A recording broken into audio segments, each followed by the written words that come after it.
Donc, il est convenu, c'est pas mal unanime, que Marc a écrit l'Évangile, sa lettre aux chrétiens de Rome. Et c'est important de connaître le contexte, parce que lorsqu'on comprend le contexte, ça nous aide à comprendre le message. Donc, Marc écrit aux chrétiens de Rome alors qu'ils sont sous l'emprise ou sous la domination de l'empereur Néron. Si vous ne savez pas c'est qui, ouais, c'était pas un bon. C'était pas un bon. En fait, il a fait des grandes choses pour Rome, mais ça a été probablement l'un des pires, sinon le pire empereur contre les chrétiens. Donc, on parle de brûler les chrétiens publiquement, de les faire manger dans l'arène, d'humilier les femmes en spectacle devant un grand nombre, que ce soit la prison, que ce soit la torture, les hommes, les femmes, les enfants, les personnes âgées. Si tu es chrétien, sous Néron, c'est rough. Alors, c'est important de bien comprendre à qui Marc écrit. Marc n'est pas en train de faire la biographie, d'écrire la biographie de Jésus, puis de dire, ben ça va être là, dans les grandes bibliothèques, puis je veux juste dire ce qu'il a fait. Je veux exposer des faits à propos de Jésus. Non, pas du tout. Marc écrit à ses frères et sœurs de Rome qui sont en train de vivre des choses vraiment difficiles, des choses injustes pour la cause de Christ. Moi, je ne sais pas pour vous, mais quand je lis Marc, j'ai envie de savoir qu'est-ce que Dieu dit à ses bien-aimés alors qu'ils vivent des choses tellement difficiles. Des choses que j'ai peine à imaginer. Qu'est-ce que Dieu laisse comme message à ceux qui voient, ils connaissent tous des gens qui se sont fait persécuter, là, qui sont morts ou qui sont en prison. Alors, qu'est-ce que Dieu leur dit? On aurait tendance à penser, il va leur donner quelques bons versets du genre « Je peux tout par celui qui me fortifie ». Ça va bien aller. C'est pas un verset, là, en passant. On penserait qu'il voudrait les encourager, dire « Hey, ça va être correct. Je suis avec vous. » Il leur dit, mais pas dans le sens que ça va être correct. Peut-être qu'il y en a qui vont dire Dieu devrait quasiment dire aux chrétiens de Rome « Hey, je suis désolé, là, l'ennemi est en train de gagner. Je ne peux pas faire grand-chose. » Non, au contraire, ce qu'on vient de voir dans les premiers chapitres de Marc, c'est que Jésus a autorité sur toutes choses. Qu'est-ce que Dieu laisse à ses bien-aimés? En fait, il va leur rappeler à quoi ça ressemble être un disciple de Jésus. Alors, on est au chapitre 6, un petit rappel très, très bref. Donc, comme je viens de dire, Marc vient de souligner à grands traits l'autorité de Jésus-Christ.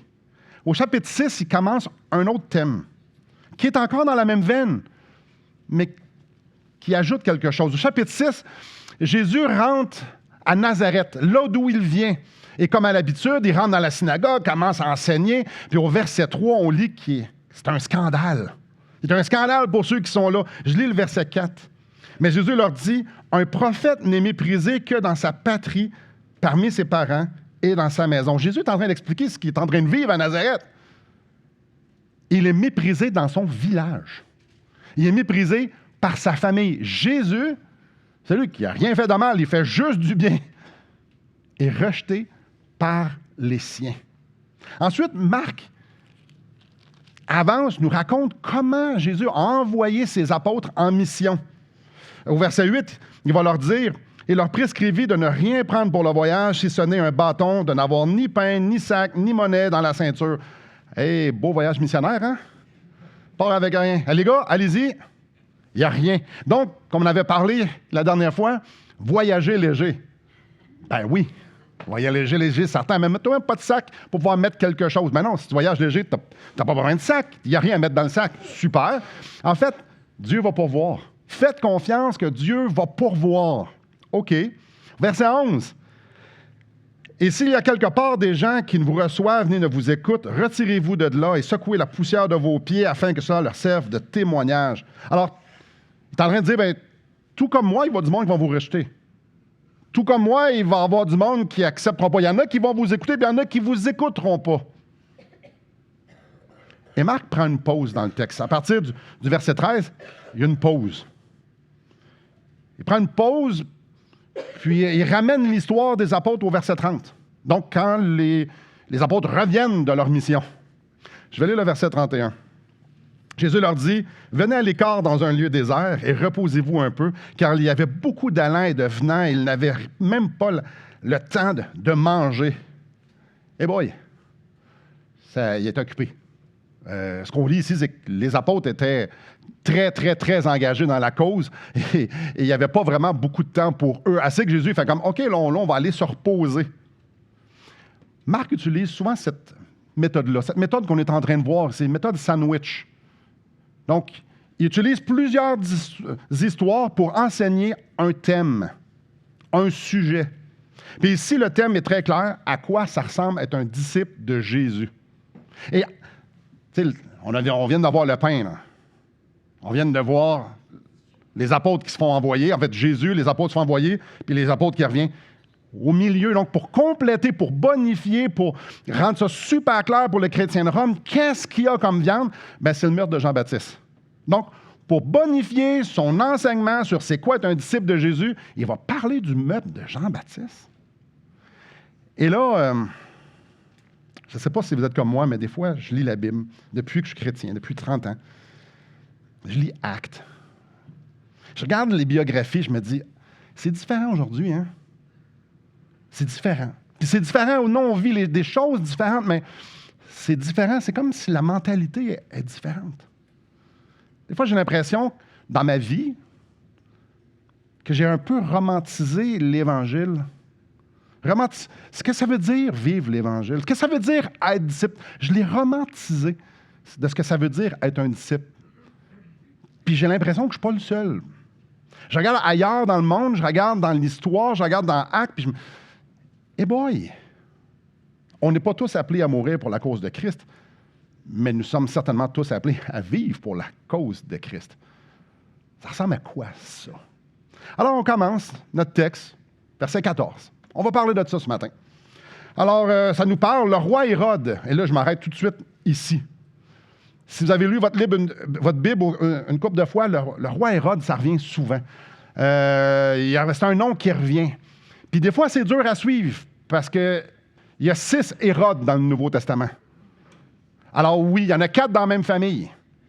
Donc, il y a Hérode le Grand, ça c'est comme le papa, que lui, il a régné en Judée. C'est lui qui régnait dans le temps que Jésus est né, puis c'est lui qui a fait tuer tous les bébés en bas de 2 ans. Un autre, pas super gentil monsieur. Donc, lui, il a eu 3 fils, entre autres 3 fils qui sont mentionnés ici. Hérode Philippe le tétrarque, ça veut dire quoi, ce tétrarque? Ça veut dire que lui, il gouverne le quart d'une région. Donc, lui, il a régné sur la partie nord-est de la Galilée. Notre texte ne nous en parle pas, mais on le voit ailleurs dans la Bible. Hérode Antipas, donc le verset 14, le roi Hérode, lui, là, c'est Hérode Antipas. C'est lui que, dans Luc 23, vont interroger Jésus. Lui, il a régné principalement en Galilée. Puis il y a aussi Hérode Philippe, qu'on va en parler, il va s'appeler Philippe. Mais son vrai nom, c'est Hérode Philippe. Puis lui, c'est le premier mari d'Hérodias. Vous dites, c'est qui ça? Je m'en reviens, ce sera pas long. Lui, il n'a pas régné.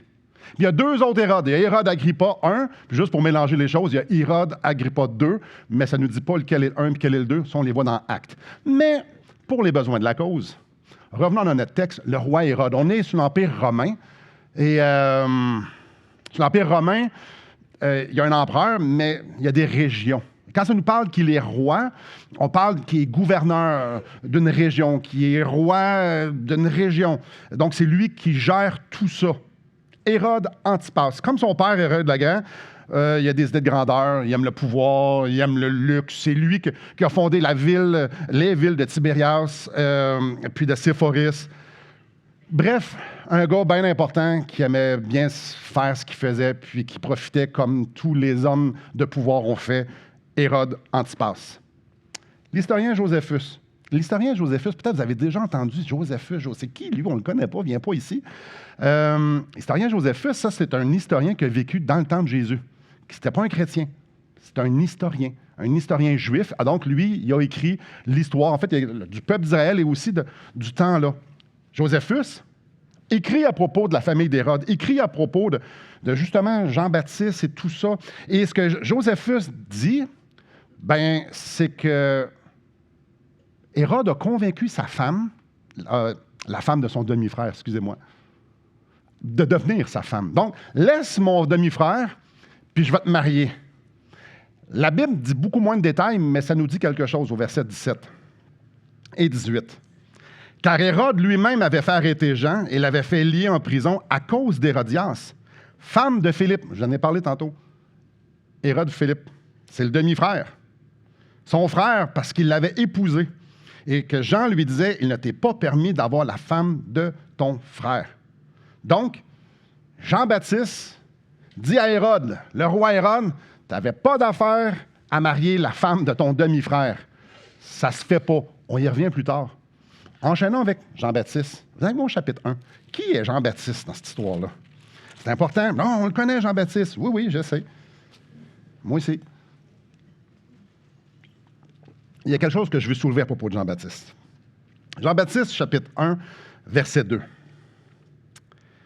Selon ce qui est écrit dans Ésaïe, environ 700 ans avant notre texte ici, le prophète, « Voici, j'envoie devant toi mon messager qui préparera ton chemin. » Donc, ça parle de Jésus. Le messager, c'est Jean-Baptiste.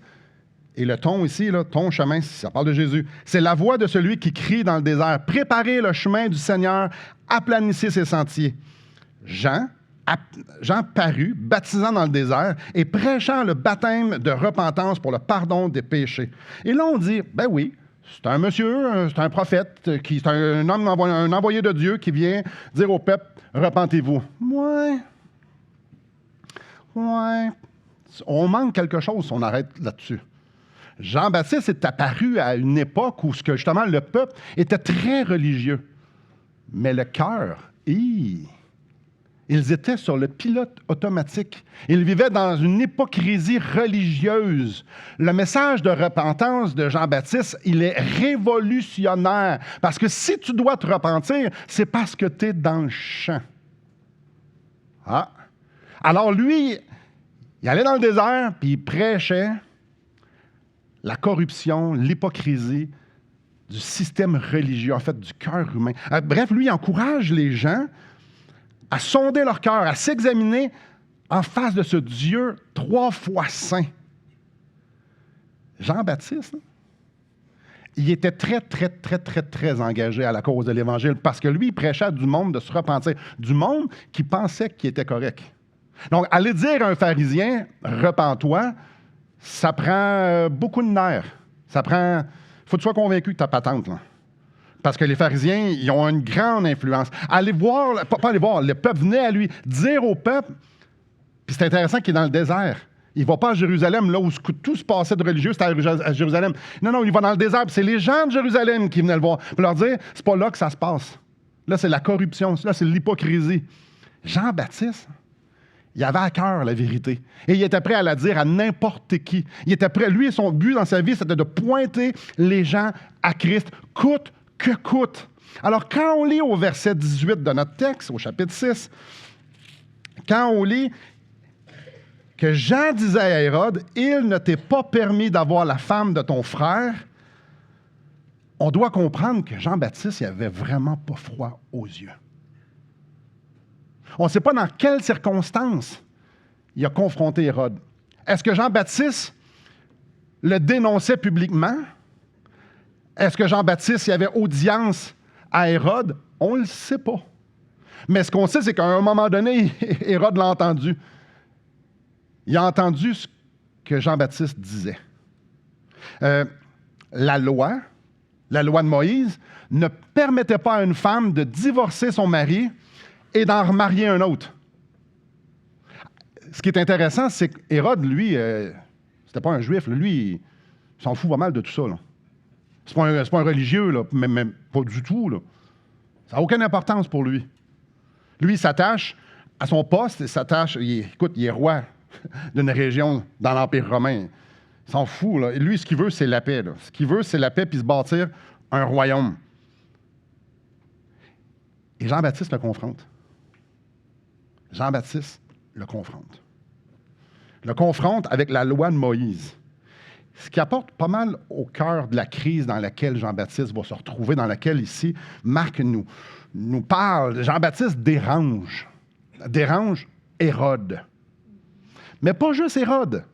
Comme on vient de mentionner, on vient de lire ici au verset 7, Hérode avait marié la femme de son demi-frère, sa belle-sœur, Hérodias. Hérodias, la nouvelle femme d'Hérode, parce qu'Hérode, lui, a flushé elle aussi sa blonde pour pouvoir marier elle. Fait que là, wow! Hérode, avec sa nouvelle femme, Hérodias. Hérodias, elle aime vraiment pas Jean-Baptiste. Parce que Jean-Baptiste n'approuve pas son mariage. On le lit au verset 19, à quel point elle ne l'aimait pas. Là. Hérodias était irritée contre Jean et elle voulait le faire mourir. Jean-Baptiste dérangeait à un tel point qu'elle voulait faire mourir le gars. Mais qu'est-ce qu'il a fait, lui? Il a juste dit que Dieu n'approuvait pas ce mariage-là. C'est tout ce qu'il a dit. C'est fou à quel point la vérité peut déranger. Mais on doit comprendre qu'Hérodias, ici, a quelque chose à peine.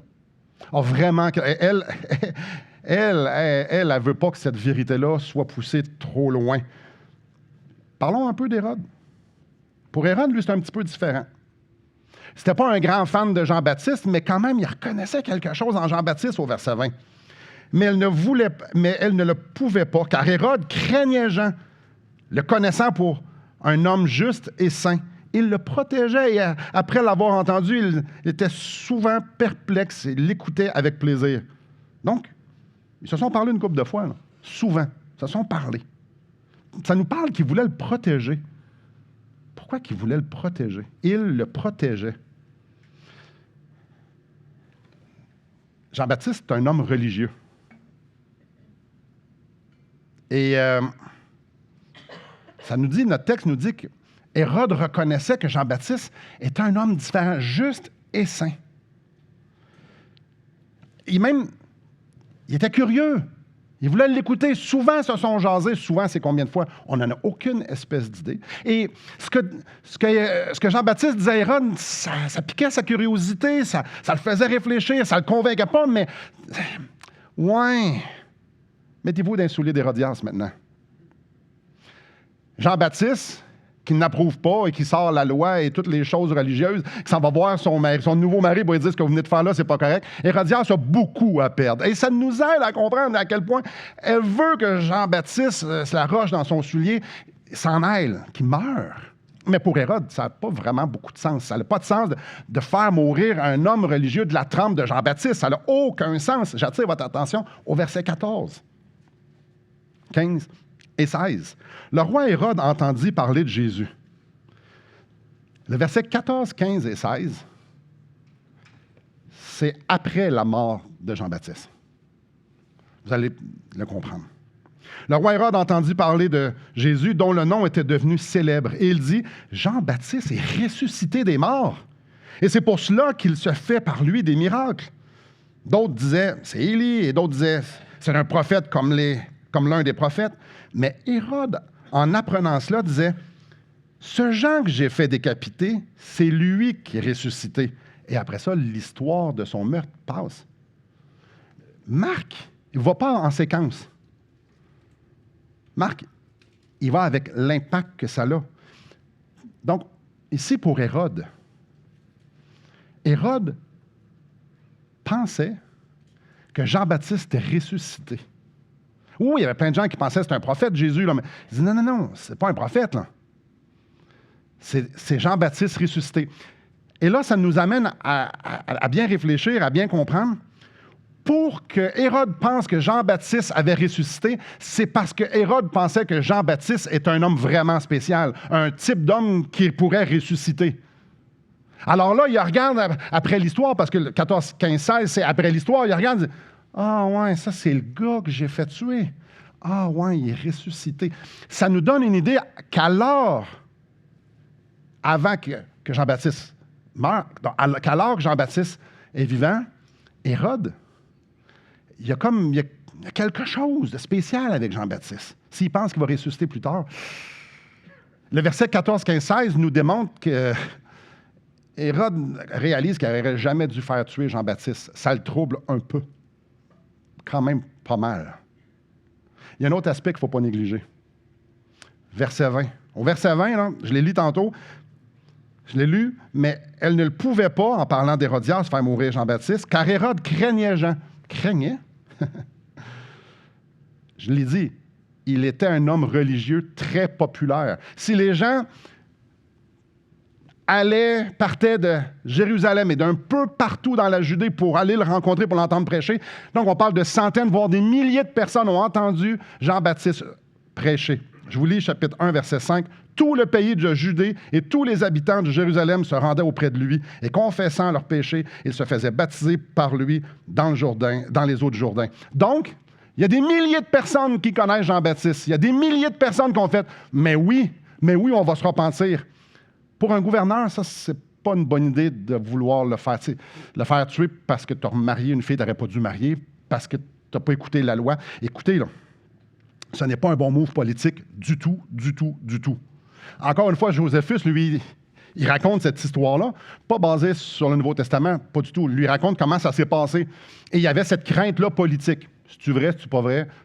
Joséphus n'est pas inspiré. Mais c'est quand même intéressant que ça nous est dit qu'Hérode, il avait peur d'un soulèvement politique. Et on comprend pourquoi. Tu t'apprêtes à faire tuer. Tu ne tues pas un gars que le monde suive, que le monde se déplace pour aller voir, que le monde écoute, puis que le monde... Mais non, je ne fais pas ça. Donc, sur plusieurs angles, Jean-Baptiste dérangeait. Pour Hérode, c'est une patate chaude. Qu'est-ce que je fais avec lui? Il est intéressant, mais il ne sait pas. Là, puis là, tu as ta femme, ta nouvelle femme, qui dit non, tue-les, je veux rien savoir de lui. Bref, ouais, il doit disparaître. Étant donné que son mari ne veut rien savoir, de le faire disparaître, Hérodias dit, ouais, attends un petit peu, on va faire quelque chose. Verset 21. Cependant, un jour propice arriva, lorsque Hérode, à l'anniversaire de sa naissance, donna un festin assez grand aux chefs militaires et aux principaux de la Galilée. Quand on dit cependant un jour propice arriva, propice pour Hérodias. La fille d'Hérodias entra dans la salle, elle dansa. Et plut à Hérode et à ses convives. Le roi dit à la jeune fille, « Demande-moi ce que tu voudras, et je te le donnerai. » Il ajouta avec serment, « Ce que tu me demanderas, je te le donnerai, serait-ce la moitié de mon royaume. » Étant sortie, elle dit à sa mère, « Que demanderai-je? » Et sa mère répondit, « La tête de Jean-Baptiste. » Elle s'empressa de rentrer aussitôt vers le roi et lui fit cette demande. « Je veux que tu me donnes à l'instant sur un plat la tête de Jean-Baptiste. » Le roi fut attristé, mais à cause de ses serments et des convives, il ne voulut pas refuser. Il envoya sur le champ un garde avec ordre d'apporter la tête de Jean-Baptiste. Le garde alla décapiter Jean dans la prison et apporta la tête sur un plat. Il la donna à la jeune fille et la jeune fille la donna à sa mère. Les disciples de Jean, ayant appris cela, vinrent prendre son corps et le mirent dans un sépulcre. L'histoire est quand même assez simple. Hérode fait une grande fête. La classe politique est là. Les chefs militaires sont là. Ça nous dit que Hérodias, la fille d'Hérodias, fait une danse. Fille.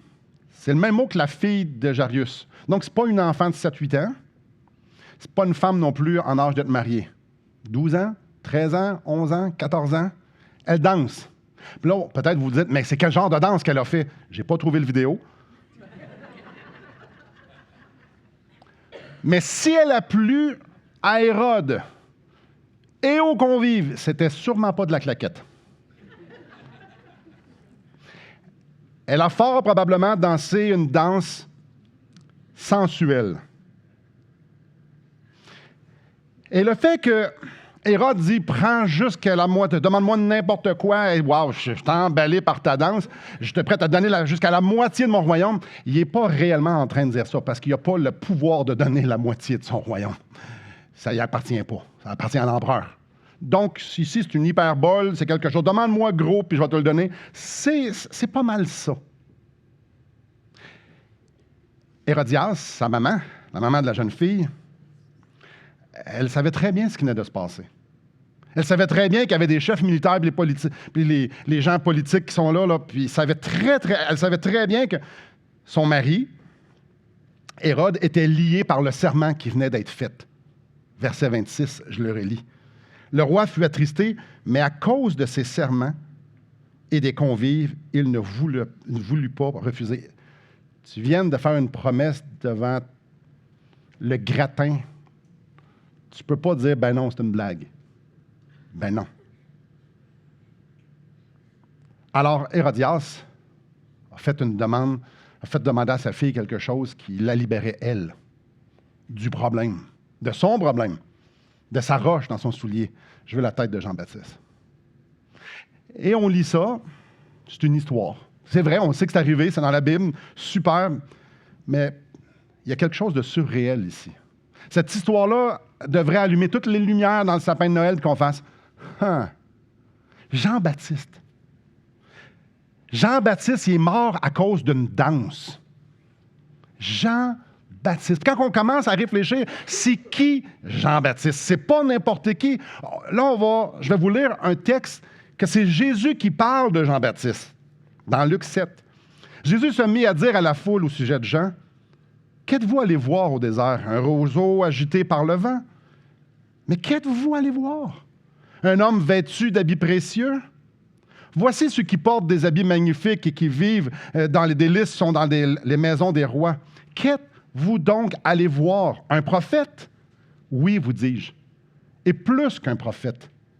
C'est celui dont il est écrit, « Voici, j'envoie mon messager devant ta face pour préparer ton chemin devant toi. » Il fait référence à la prophétie qui avait été faite dans Ésaïe.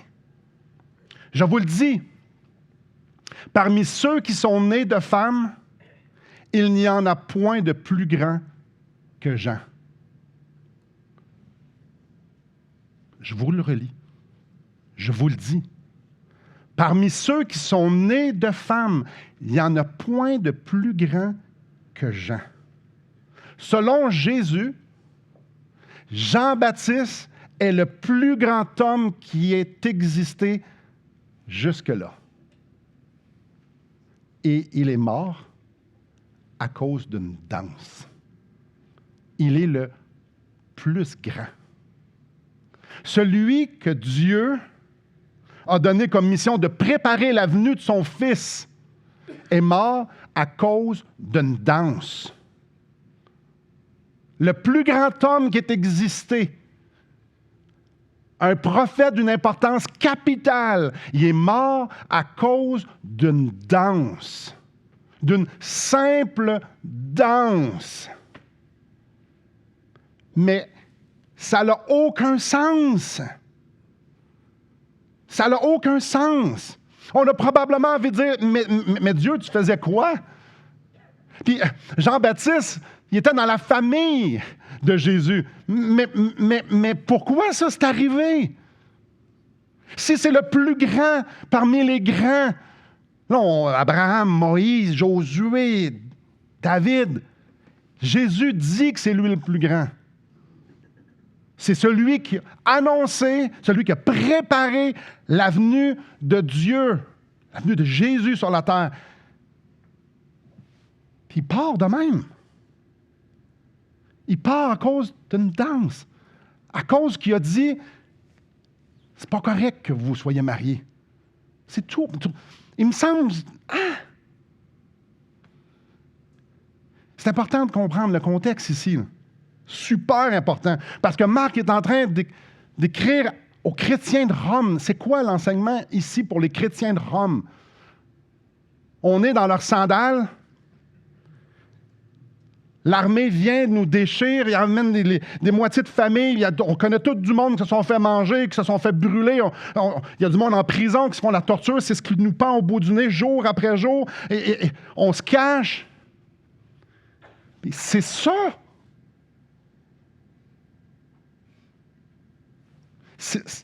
C'est ça que Dieu laisse à ses bien-aimés qui sont en train de souffrir incroyablement à cause d'injustice. C'est ça.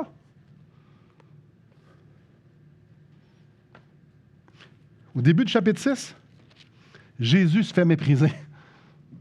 Le roi des rois, le seigneur des seigneurs, le souverain maître sur toute chose, se fait mépriser par sa famille. Les 12 qu'il envoie se font aussi rejeter. Et Jean-Baptiste se fait décapiter. L'enseignement, à quoi ça ressemble un disciple de Jésus? Avouez que c'est troublant. Les disciples de Jésus ne sont pas appelés à chercher une vie confortable. Les disciples de Jésus sont appelés à vivre pour leur roi, à donner leur vie pour leur roi, que leur vie serve pour leur roi. Et oui, ça peut impliquer la persécution. Puis oui, ça peut impliquer la mort. Le disciple de Jésus, c'est celui qui va dire « Ma vie sert à honorer mon roi Jésus. Je veux le faire connaître. Et si s'il faut que je le paye de ma vie, je le paye de ma vie. Je vais proclamer la vérité. » Wow! Venez avec moi dans Marc 8. Parce que c'est exactement là que Marc s'en va. Là. Marc 8 au verset 34. Nous, c'est contre notre réalité. Là. Je suis tellement conscient, c'est contre notre réalité. À nous, là, on attend un petit peu trop longtemps à l'hôpital, puis on chiale, même si c'est gratis. C'est contre notre réalité. Là. C'est contre notre réalité. C'est contre notre réalité de penser que c'est ça la marche du disciple, parce que c'est tellement loin de nous. On est ici, on amplifie le son, on est sur YouTube, on est partout. On est dans la paix. C'est difficile de penser que ça... Comment moi, je peux me relier à ça? Puis c'est tout aussi troublant de dire, mais quand ça arrive aux chrétiens, ça, c'est le message que Jésus laisse, que Dieu laisse pour ses bien-aimés. Marc s'en va dans une redéfinition de ce que c'est qu'être un disciple de Jésus, verset 34. Puis ayant appelé la foule avec ses disciples, il leur dit, « Si quelqu'un veut venir après moi, qu'il renonce à lui-même, qu'il se charge de sa croix et qu'il me suive. » Mais c'est ce que Jean-Baptiste a fait. C'est ce que les apôtres ont fait. C'est ce que Jésus a fait à Nazareth, puis c'est ce qu'il va faire à Golgotha. « Car celui qui voudra sauver sa vie, au verset 35, la perdra. Mais celui qui perdra sa vie à cause de moi et de la bonne nouvelle la sauvera. Ah, que sert-il à un homme de gagner tout le monde s'il perd son âme? Que donnera un homme en échange de son âme?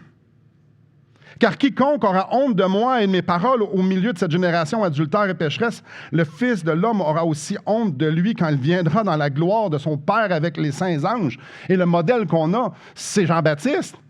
Le modèle qu'on a, c'est les apôtres. Le modèle qu'on a, c'est Jésus. Avoir honte de Jésus, c'est pas de dire « Ah oui, moi je vais à l'église comme ça. » Non, non, non. Marc est en train de baser sur le témoignage de Jésus, sur le témoignage des apôtres, sur le témoignage de Jean-Baptiste. C'est eux autres les modèles. Alors quand il dit « il n'y a point honte », c'est eux autres. Quand il parle qu'on doit porter notre croix, il fait référence à eux autres. Venez avec moi au chapitre 13. Toujours dans Marc.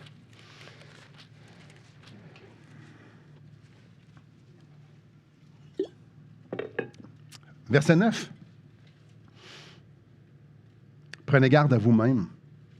On vous livrera aux tribunaux et vous serez battus de verges dans les synagogues. Vous comparaîtrez devant les gouverneurs et devant des rois à cause de moi pour leur servir de témoignage. Ah, ça doit confronter ce matin. Là. Jésus n'est pas en train de dire, il y en a qui vont essayer de faire ça, puis moi, je vais vous protéger parce que... Non, ça va vous arriver à cause de moi.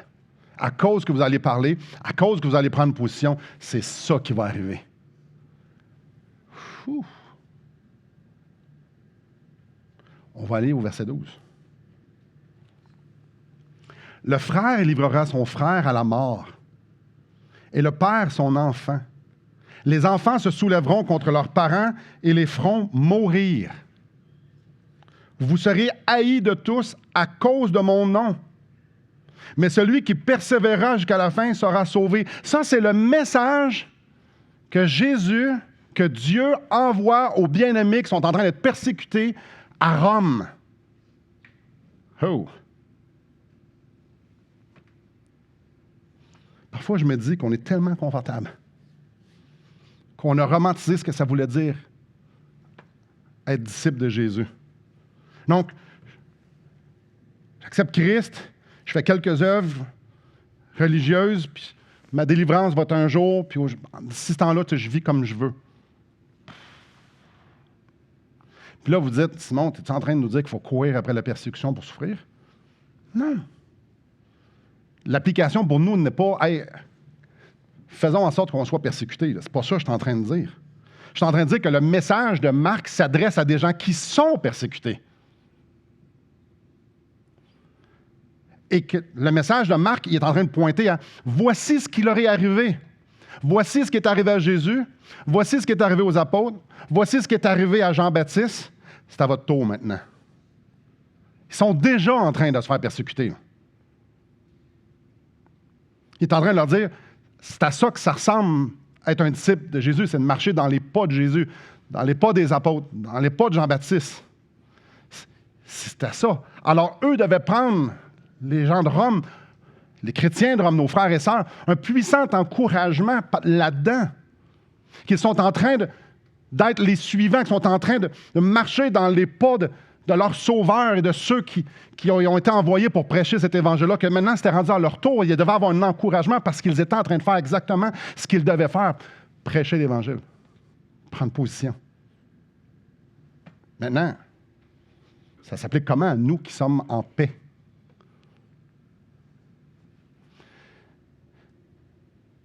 Vivre pour la cause de l'Évangile. Vivre en fonction d'honorer Christ. Vivre en fonction que son nom soit connu. Dans ma maison, dans mon quartier, jusqu'aux extrémités de la terre. Vivre en tant que disciple de Jésus, il n'y a aucune complaisance. Si on regarde Jésus, si on regarde les apôtres, si on regarde Jean-Baptiste, si on regarde les premiers chrétiens, il n'y a pas de complaisance. Il n'y a pas de place à la complaisance. Dieu, là, je me parle, je nous parle. On est en famille. On vit la même réalité. Dieu ne nous appelle pas à se faire une belle vie. L'idée que Dieu ne veut pas qu'on souffre, c'est loin, loin de ce que la Bible enseigne. Jésus a dit, « Ils vont vous haïr à cause de mon nom. » Ouf. L'idée que Dieu ne veut pas qu'on souffre pour son nom, c'est faux. La notion qu'à tous les fois qu'il y a de la souffrance, c'est l'ennemi qui frappe. Je répète, la notion que tous les fois qu'il y a de la souffrance, c'est l'ennemi qui frappe, c'est faux, c'est un mensonge. Jean-Baptiste, il est mort pour la gloire de Dieu, pour l'avancement du royaume de son roi. C'est pas Satan qui a gagné. Du tout, c'est pas Néron qui a gagné. Non, non, non. Dieu a investi nos vies dans son royaume. La compréhension que tout doit bien aller pour que Christ, pour que Dieu soit glorifié, ça contredit même le cœur de l'Évangile. Frères et sœurs, l'idée que Dieu est juste glorifié quand ça va bien, c'est pas ça l'Évangile. Pourquoi? Parce qu'on va au cœur de l'Évangile. On va aller voir Jésus, puis on va aller voir Jésus subir les pires atrocités. On va aller voir Jésus se faire humilier. On va voir Jésus être rejeté par tout le monde, rejeté par son Père parce qu'il va porter nos péchés. Il va vivre la plus grande solitude qu'il ne peut pas y avoir dans l'histoire de l'humanité, seul sur une croix, devant l'humanité et devant son Père. Lui, le juste, devient injuste. Il n'y a pas de plus grandes injustices que ça. Mais il a subi ça pour nous apporter à la gloire éternelle. Le cœur de l'Évangile, c'est ça. Dieu se glorifie au travers la souffrance de ceux qui aiment. Et la croix en est la preuve. Parce qu'au travers, la pire souffrance qu'il ne peut pas y avoir dans l'histoire de l'humanité, celle que Jésus a souffert, il a apporté à la gloire un grand nombre de frères. J'ai l'impression qu'on veut tellement pas être dans l'inconfort qu'on justifie notre soif du confort. Ça veut dire quoi être disciple de Jésus en 2026 au Québec? La police ne débarquera probablement pas cet après-midi ou cet avant-midi. Ça veut dire quoi? Ça veut dire quoi de vivre sa vie pour le royaume de Dieu? Vivre pour être confortable, éviter tous les malaises nécessaires. Hey, c'est donc bien malaisant de se faire haïr parce qu'on est chrétien. C'est malaisant de ne pas dire la vérité. C'est malaisant. Il y a des répercussions. C'est pas le fun. Il y a le monde qui pourrait penser des choses négatives dans nous autres. C'est malaisant. Prendre position pour ce qui est juste. Mais ce n'est pas notre appel de se protéger. Et là, je suis en train de me parler. Ce n'est pas notre appel de vivre une vie confortable. Ce n'est pas notre appel à grossir les greniers pour pouvoir en mettre le plus possible pour qu'un jour on puisse en avoir. Ce n'est pas notre appel. Notre Sauveur a racheté 100% de qui nous sommes. Et tout ce que nous avons, tout ce que nous sommes, doit être à investir dans son royaume. Ça, c'est notre appel, sans réserve. Oui, mais ça, Simon, il y a des grosses implications. Oui! Oui! Nous avons le privilège que notre vie serve à l'avancement du royaume de Dieu. Pas le nôtre, le sien. Et nous avons des exemples comme Jésus, comme les apôtres, comme Jean-Baptiste et comme une tralée d'autres qui ont donné leur vie et que l'Évangile s'est rendu jusqu'à nous. C'est à notre tour. C'est à notre tour. C'est à notre tour de faire tout ce qui est nécessaire d'être fait pour que le nom de Christ brille au travers de nous, mais aussi proclamer. Il n'y a personne qui vient au Seigneur en regardant un chrétien aider quelqu'un à traverser la rue. C'est par la puissance de l'Évangile proclamé que les gens rencontrent Jésus. On a le privilège que nos vies, notre temps, notre énergie, nos ressources, notre argent, nos relations, on a le privilège que ça compte pour l'éternité. Il y a combien de personnes qui veulent laisser un héritage, qui veulent laisser quelque chose en arrière d'eux autres? Nous avons la meilleure cause qui soit un royaume de gloire. Mais nos noms ne paraîtront pas dans l'histoire, mais ça, c'est pas grave. Nos vies peuvent être investies pour le faire connaître, lui. Ça fait 2000 ans que les gens vivent pour pointer à Christ. Il y a eu des périodes où c'était froid, les gens vivaient pour eux, voulaient avoir du confort, voulaient avoir l'électricité, voulaient avoir la télévision, voulaient avoir le voyage. Il y en a qui voulaient avoir le téléphone. Il y a eu là, beaucoup de froideur quand il a commencé à avoir de la richesse. Dans plusieurs étapes, périodes des 2 derniers millénaires. La pauvreté fait en sorte que tu es prête à mourir puis à vivre. Puis la richesse, bien souvent, refroidit le cœur. Parce qu'on veut vivre pour nous puis on veut profiter de notre richesse. Puis quand je parle de richesse, c'est pas juste l'argent. On est riche. On est tellement riche qu'on peut chialer.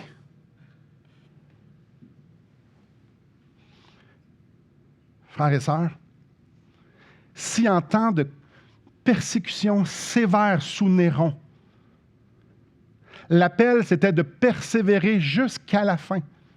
L'appel, c'était de persévérer jusqu'à la fin. N'était pas de se protéger, n'était pas de faire attention, c'est sortez, il faut que le message sorte, il faut que le monde entende parler de Christ. Allez-y, nos récompenses sont au ciel. Si l'appel pour les chrétiens de Rome, c'était sortez et faites connaître le nom de Christ. Annoncez le salut en Jésus-Christ. Vivez sans réserve pour la cause de l'Évangile. C'était ça l'appel.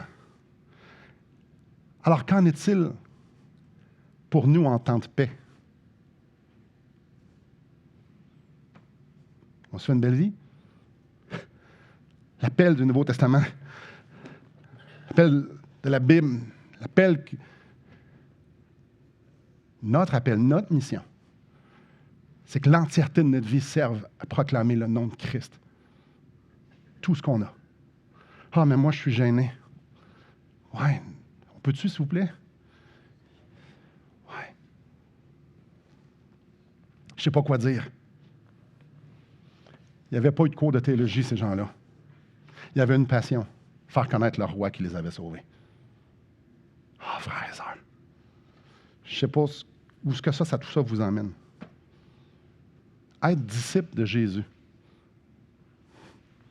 Ça nous coûte quoi?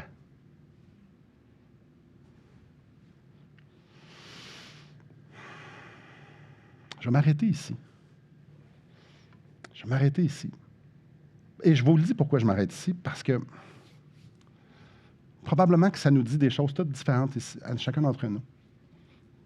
Je pense que ça vaut la peine de prendre quelques instants et de dire, attends un petit peu, là. Je regarde Jésus, je regarde les disciples, les apôtres, je regarde Jean-Baptiste, je regarde les chrétiens de Rome, je regarde l'histoire. Ça veut dire quoi pour vous? D'investir votre vie pour le royaume de Christ. Ça veut dire quoi pour moi?